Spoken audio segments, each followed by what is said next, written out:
মানে এছাৰ সম্পৰ্কত আমাৰ কবলীয়া কথাটো হৈছে বিজেপি চৰকাৰ আৰু নিৰ্বাচনী আয়োগে অসম ধ্বংসৰ অভিযানত নামিছে। মানে অসমখন শেষ কৰিব লাগে। এতিয়া বিহাৰ উত্তৰ প্ৰদেশৰ পৰা মানুহ আনি দুদিন আগত আহি আসলতে তেওঁলোকে ভোটাধিকাৰ প্ৰদান কৰাৰ অধিকাৰ লাভ কৰিব। সেইটো কি মানে? এতিয়া মানে অসমৰ ভৱিষ্যত এই উত্তৰ প্ৰদেশ বা বিহাৰৰ মানুহবিলাকে নিৰূপণ কৰিব নেকি? অসমৰ ৰাজনীতিটো তেওঁলোকে নিৰূপণ কৰিব যে আমাৰ অসমৰ যিবিলাক বৰ্তমানৰ ভোটাৰ যিসকল খিলঞ্জীয়া মানুহ আমি যিগৰাকী প্ৰতিনিধি জনপ্ৰতিনিধি নিৰ্বাচন কৰিম সেই প্ৰতিনিধি নিৰ্বাচন কৰাৰ অধিকাৰ আমাৰ পৰা কাঢ়ি ল'ব খুজিছে তেওঁলোকে। আজি আপোনালোকে নিশ্চয় লক্ষ্য কৰিছে মানে দুদিন আগত আহি যদি ইয়াত আপোনাৰ নিৰ্বাচন আয়োগক যদি তেওঁলোকে অসমৰ নাগৰিকত্ব বিচাৰে, নাগৰিকত্ব মানে ভোট দিয়াৰ কাৰণে যদি তেওঁলোকে এপ্লাই কৰে তেতিয়াহ'লে তেওঁলোকক লগে লগে সেই অধিকাৰ প্ৰদান কৰা হ'ব। সেইটো কি আচলতে? সেইটোতো অত্যন্ত ভয়ংকৰ কথা হৈছে। আৰু নিৰ্বাচনত আপোনালোকে জানে যে হৰা জিকা এটা দুটা ভোটতো হ'ব পাৰে। এতিয়া আপোনাৰ ঘপককে বিহাৰ উত্তৰ প্ৰদেশৰ পৰা কেইবা হাজাৰ মানুহ আহি আজি দিছপুৰ সমষ্টিতে যেনিবা আহিলে আহি যদি আপোনাৰ ইয়াত তেওঁলোকে নিৰ্বাচনত ভোট প্ৰদান কৰিব, ভোট প্ৰদান কৰি ইয়াৰ কেণ্ডিডেটে ধৰক মানে ২-৩ হাজাৰ ব্যৱধানত যদি আপোনাৰ জিকি যায় তেতিয়াহ'লেতো সেই মানুহবিলাক আহি জিকাই দিয়া হ'ব। সেই কথাটো আমি কেনেকৈ মানি ল'ম? এতিয়া বিহাৰত নিৰ্বাচন হৈ গ'ল, তাত যিবিলাকে ভোট দিলে এতিয়া অসমতো আহি ভোট দিব মানে সেইটোৱে হ'বগে। আকৌ বিহাৰত নিৰ্বাচন হ'ব, তেওঁলোকে তাত এপ্লাই কৰিবগে। এতিয়া অসমত নিৰ্বাচন হ'ব, অসমত এপ্লাই কৰিব। সেই ব্যৱস্থাটোৰ জৰিয়তে আচলতে এইটো ভ্ৰাম্যমান ভোটাৰ সৃষ্টি কৰা হৈছে। ভ্ৰাম্যমান ভোটাৰ মানে একাংশ এই যি উত্তৰ প্ৰদেশ বিহাৰৰ যিবিলাক শ্ৰমিকে অসম বা বিভিন্ন ৰাজ্যত কাম কাজ কৰি থাকে সেই মানুহবিলাকে ধৰক এতিয়া নিজৰ নিজৰ ৰাজ্যত ভোটদান কৰিলে, তাৰ পাছত এতিয়া অসমত বা বিভিন্ন ৰাজ্যত যেতিয়া নিৰ্বাচন অনুষ্ঠিত হ'ব তেওঁলোকে তাতো ভোটদান কৰিব আৰু আপোনাৰ বিহাৰতো ভোটদান কৰিব। তাৰ পাছত এতিয়া অসমত যেতিয়া নিৰ্বাচনটো অনুষ্ঠিত হ'ব তেতিয়া তেওঁ ক'ব যে অসমত তেওঁ ভোটদান কৰিব, বিহাৰত নকৰে। বিহাৰ অলৰেডি নিৰ্বাচনটো গুচি গ'ল। মানে দুদিনৰ আগত এপ্লাই কৰিলেই তেওঁলোকে ভোটাধিকাৰ পাব বুলি কোৱা কথাটো আপোনালোকে বুজিবলৈ যত্ন কৰক। সেইটো আচলতে কি ছিষ্টেম আনিছে? সেই ছিষ্টেমটো অসম ধ্বংসৰ অভিযান হয় নে নহয়? আপোনালোকে বিবেচনা কৰি চাওক। নিৰ্বাচন আয়োগ আজি আপোনালোকে দেখিলে যে অনুৰাগ গোৱেল সেই মানুহজন অসমীয়া নহয়, গতিকে অসমৰ চেণ্টিমেণ্ট তেওঁ বুজি নাপাব। গতিকে তেওঁৰ কামটো এতিয়া বিজেপিক কেনেকৈ জিকাব পাৰি সেই স্বপ্নতে তেওঁলোকে থাকিব সদায়। তেওঁলোকৰ সপোনে সেইটো যে বিজেপিক দীৰ্ঘ সময় আচলতে শাসনত ৰাখিব লাগে।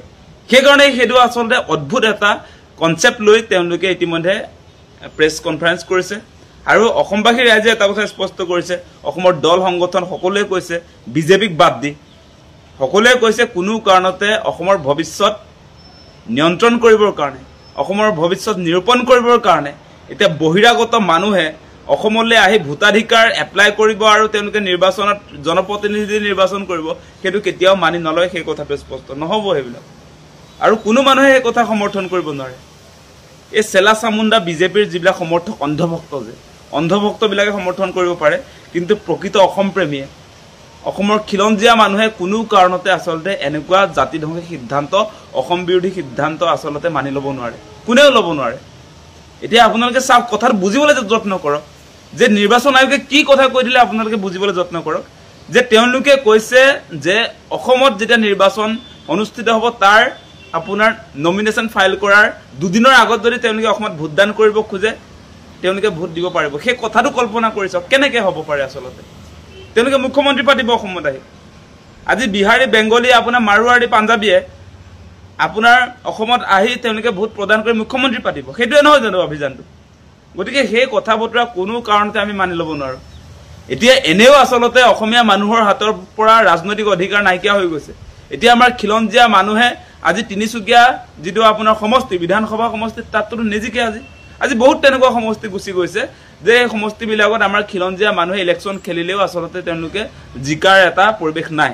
গতিকে এতিয়া আৰু আপোনালোকে নিশ্চয় লক্ষ্য কৰিছে নিৰ্বাচন আয়োগৰ যিটো ভূমিকা, সেই ভূমিকাৰ পৰা এটা কথা স্পষ্ট হয় যে সঁচা সঁচিকে আমাৰ জাতীয় যি চেণ্টিমেণ্ট, অসমীয়া মানুহৰ ৰাজনৈতিক সুৰক্ষিত ভৱিষ্যতৰ কাৰণে সদায় যে আমি আন্দোলন কৰি আছোঁ। আজি 6 জনগোষ্ঠীৰ জনজাতিকৰণৰ কথাই ক'বনে? আজি আপোনাৰ এক্সিষ্টিং ট্ৰাইবেলৰ 6 শিডিউলৰ ব্যৱস্থাপনাৰ কথাই ক'বনে? আজি আমাৰ যিবিলাক দাবী, আমি অসমীয়া মানুহৰ সুৰক্ষিত ভৱিষ্যতৰ কাৰণে আমাৰ পলিটিকেল ৰাইটছ, আজি অৰ্থনৈতিক যিবিলাক ক্ষমতা, সেই কথা বতৰাত আমি চিন্তিত হৈ আছোঁ। এতিয়া তেওঁলোকে আপোনাৰ উত্তৰ প্ৰদেশ, বিহাৰৰ পৰা মানুহ আনি ইয়াত মুখ্যমন্ত্ৰী পাতিব, বিধায়ক পাতিব। সেইটো কি আচলতে? কিয় মানিম সেই কথা? নহ'ব সেই কথা অতি স্পষ্ট অতি শীঘ্ৰে নিৰ্বাচন আয়োগ এই অনুৰাগ বেল তেখেতক আমি দাবী উত্থাপন কৰিছো এনেকুৱা অসম বিৰোধী সিদ্ধান্ত অসমীয়া জাতিৰ বিৰুদ্ধে যি সিদ্ধান্ত গ্ৰহণ কৰিবলৈ আগবাঢ়িছে এই সিদ্ধান্ত বাতিল কৰক কোনো কাৰণতে এনেকৈ বহিৰাগত অসমলৈ আনি তেওঁলোকক ভোট প্ৰদান কৰিবৰ কাৰণে ক্ষমতা দিয়া সেই কথা আমি কেতিয়াও মানি নলওঁ মূল কথাটো সেইটোৱে গম পালে নহয় আপোনালোকে যে বিহাৰত যে তেওঁলোকে এতিয়া ভোট দি আহিলে এতিয়া অসমত আহিব মই এটা কথা বুজাবলৈ যত্ন কৰি আছো আপোনাক বিহাৰৰ নিৰ্বাচন ইতিমধ্যে হৈ গ'ল যোৱাকালি শপত গ্ৰহণ হ'ল যিবিলাক মানুহে ধৰক তাত আপোনাৰ ভোট প্ৰদান কৰিলে তেওঁলোকে এতিয়া অসমত আহিব আমাৰ ইয়াততো এপ্ৰিলত ভোট গ্ৰহণ হ'ব এপ্ৰিলত তেওঁলোকে যে অসমত ভোট প্ৰদান কৰিম বুলি এপ্লাই কৰিব আৰু এই ইলেকশ্যন যেতিয়া গুচি যাব ইয়াত তেওঁলোকে নিজৰ মানে তেওঁলোকে ভালপোৱা প্ৰতিনিধিক ভোটদান কৰিব বিজেপিক ভোটদান কৰিব সেই কথাটো স্পষ্ট হ'লে ভাল যে অসমলৈ বিহাৰৰ পৰা আহি উত্তৰ প্ৰদেশৰ পৰা আহি একাংশ মানুহে ইয়াত আপোনাৰ অসমত তেওঁলোকে